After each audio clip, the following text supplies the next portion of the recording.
Hi friends, beauties রেসিপিতে তোমাদের সবাইকে স্বাগত। আজকে আমি ট্যাংরা মাছের কালিয়া রেসিপি নিয়ে চলে এসেছি। তো এটা পাঙ্গাস ট্যাংরা মাছের কালিয়া, খুবই সহজেই বানিয়ে ফেলতে পারো।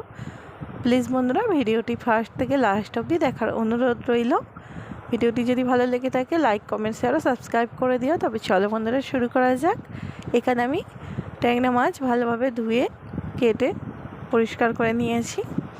তো এরপর এখানে হলুদ গুঁড়ো অ্যাড করে নেব 1 চামচ পরিমাণ, 1 চামচ একটু বেশি, লাল লঙ্কার গুঁড়ো 1 চামচ পরিমাণ, লবণ অ্যাড করে নেব 1 চামচ পরিমাণ।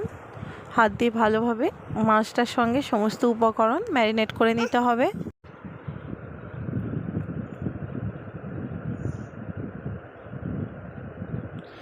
মাছটা ম্যারিনেট করা আমার হয়ে গিয়েছে। তো এরপর এখানে আমি কিছু মশলা নিয়ে নিয়েছি। টমেটো কুচি, পেঁয়াজ কুচি, শুকনো লঙ্কা দুটো, আদা রসুনের পেস্ট 1 চামচ করে।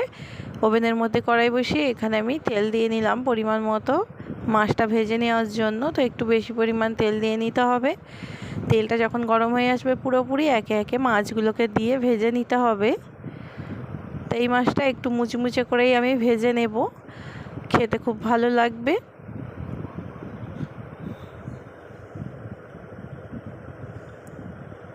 তো এরপর এক সাইড যখন ভাজা ভাজা হয়ে আসবে, এইভাবে 2 সাইড উল্টে পাল্টে ভেজে নেব।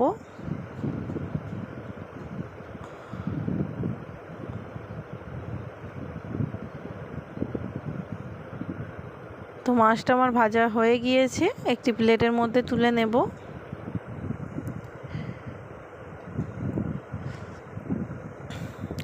আবারও আমি একটি কড়াই বসিয়ে নিয়েছি। তো কড়াইয়ের মধ্যে পরিমাণ মতো তেল দিয়ে নেব।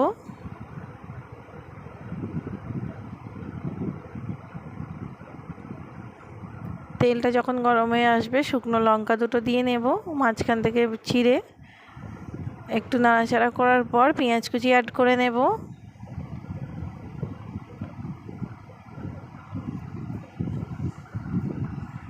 পেঁয়াজটা একটু ভেজে নিতে হবে হালকা ব্রাউন কালার করে। তো পেঁয়াজটা ভাজা ভাজা হয়ে এসছে। আদা রসুনের পেস্টটা দেওয়ার পর আবারও একটু ভেজে নেব লাল লাল করে।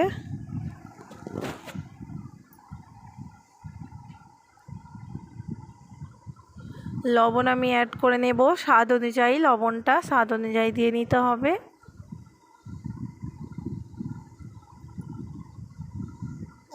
এরপর হলুদ গুঁড়ো দিয়ে নেব 1 চামচ পরিমাণ, লাল লঙ্কার গুঁড়ো দিয়ে নেব 1 চামচ পরিমাণ। এরপর টমেটো কুচিটা অ্যাড করে নেব। টমেটো কুচি দেওয়ার পর আবারও একটু ভালোভাবে মিশিয়ে নেব। অল্প একটু জল অ্যাড করে আবারও একটু মিশিয়ে নেব। ঢাকা দিয়ে কুক হতে দেব 2 মিনিটের জন্য।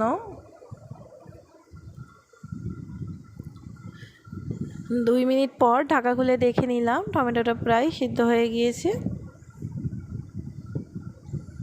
যতক্ষণ না তেল ছাড়তে শুরু করে একটু ভালোভাবে কষিয়ে নেব।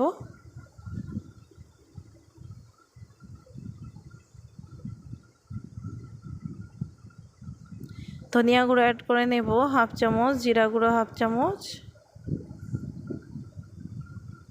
একটু ভালোভাবে কষিয়ে নিতে হবে।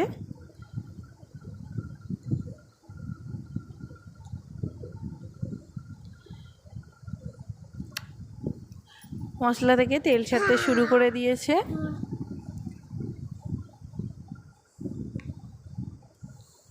তো এরপর এখানে আমি ঝোলের জন্য জল অ্যাড করে নেব 2 কাপ পরিমাণ।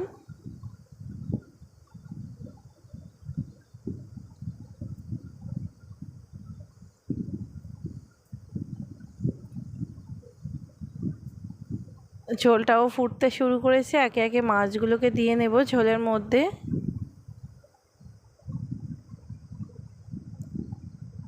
খুব সহজেই এই ট্যাংরা মাছের কালিয়া বা ট্যাংরা মাছের ঝাল তৈরি হয়ে গেল। তো এখানে ঢাকা দিয়ে কুক করে নিলাম 1 থেকে 2 মিনিটের জন্য। এরপর ওভেনটা অফ করে দেব, পুরোপুরি মাখা মাখা হয়ে যাবে গ্রেভিটা মাছের। তো এইভাবে যদি তোমরাও বানিয়ে ফেলতে পারো, খেতে খুবই ভালো লাগবে বন্ধুরা। আর খুবই সহজেই, খুবই অল্প সময়ের মধ্যে মাছের কালিয়া রেডি হয়ে গেল পাঙ্গাস মাছের। আরও নতুন নতুন রেসিপি পেতে কমেন্ট বক্সে জানিও বন্ধুরা, দয়া করে পাশে থেকো আর আমার চ্যানেলটি সাবস্ক্রাইব করে দিও।